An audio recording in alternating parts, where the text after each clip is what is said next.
What if you had a map, not of the world, but of your own mind? Today, we're diving into analytical psychology, which is basically Carl Jung's intricate map of the human's psyche. And trust me, this is way more than just a theory. It's an invitation to a journey inward. Okay, let's just start with a big question.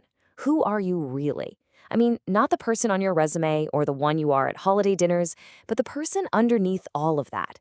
That question right there, that's the real starting point for everything we're about to get into. So, what even is analytical psychology? Well, it was founded by the Swiss psychiatrist Carl Jung, and it's basically a school of thought that sees your life as a kind of quest, a quest for wholeness. His famous contemporary Freud was really focused on the past, but Jung, he was more interested in our potential, our lifelong journey of growth, and all the symbolic language that our minds use. Now, any great journey needs a map, right? Well, Jung gave us one for our inner world. He charted the vast territory of the psyche, dividing it into these distinct but totally interconnected regions. So let's take a look at the first layer. Right at the very surface of this map is something called the ego. This is your conscious mind. It's the I at the center of your daily awareness. It's the part of you that's trying to create a consistent story, a sense of who you are from day to day. But here's the thing. The ego is really just the tip of the iceberg. Just beneath it, you have the personal unconscious. Think of it like a storage locker for all your forgotten memories and experiences. And then, deeper still, we get to Jung's most revolutionary idea, the collective unconscious, a layer that, believe it or not, connects all of us. The collective unconscious isn't about you personally, it's universal. Jung believed that we're all born with this psychic inheritance. It's like a shared hard drive of experiences from our human ancestors. You can almost think of it as the mind's operating system, packed with these universal blueprints for life.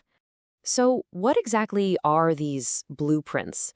Well, Jung had a name for them, archetypes. These are the universal, primal characters and patterns that live inside that collective unconscious, and they quietly influence how we all experience the world. These two core ideas, the structure of the mind and the archetypes living inside it, are the absolute bedrock of Jung's entire psychology. So let's meet a few of the most important ones now. Okay, two of the big ones you'll hear about are the persona and the shadow. The persona is basically your public mask. It's the polished version of yourself that you show the world so you can fit in. The shadow, on the other hand, is the dark side. It's where you've stuffed all the parts of yourself you'd rather not admit to having, your hidden desires, your weaknesses, your raw instincts. But here's the crucial insight. Jung insisted the shadow wasn't evil. It's not something you're supposed to defeat. It's something you need to understand. Because if we ignore it, we just end up projecting those hidden parts onto other people, blaming them for our own stuff. To really find your light, you first have to be willing to acknowledge your own darkness. Of course, there are other key archetypes like the anima and animus, which are the unconscious feminine and masculine sides inside all of us. And then there's the big one, the ultimate goal of this whole inner journey, the self. This represents the unified, whole person you have the potential to become. This journey toward the self, this whole quest for wholeness, it actually has a specific name in Jungian psychology, individuation.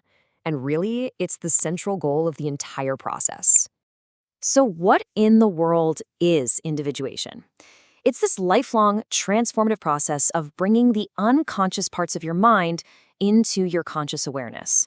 It's really the hard work of getting your ego, your shadow, and all your other archetypes to work together in a harmonious whole. And there's a kind of pattern to this path.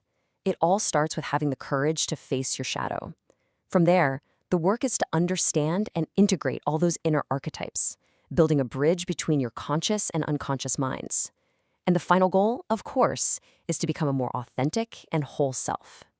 And this is so important to get. Individuation is not about becoming perfect. That's an impossible goal. Instead, the real aim is for completeness, the profound act of acknowledging and integrating every single part of yourself, the good, the bad, and everything in between. So at this point, you might be thinking, this all sounds really theoretical, a little abstract, right? But Jung's work has actually had a massive, practical impact on the world. It shaped many of the tools we use to understand personality even today. Maybe his most famous legacy is his theory of psychological types. Jung suggested that we each have a primary way of directing our energy either outward toward the world, which he called extraversion, or inward toward our own thoughts, which is introversion. He then paired that with 4 functions we use to experience the world: thinking, feeling, sensing, and intuition. Does that sound at all familiar? It totally should. This exact framework became the direct inspiration for one of the most popular personality tests in the entire world, the Myers-Briggs Type Indicator. So yeah, every time you hear someone say they're an INFJ or an ESTP, you're hearing an echo of Jung's original work. Jung also took a very different path from his mentor Freud when it came to dreams. See, where Freud saw dreams as these clever disguises for things we've repressed, Jung saw them as honest, direct messages from our unconscious. He believed dreams were just the psyche's natural way of trying to talk to us, to guide us toward becoming more balanced. And this powerful thought from Jung himself just perfectly captures the essence of his life's work.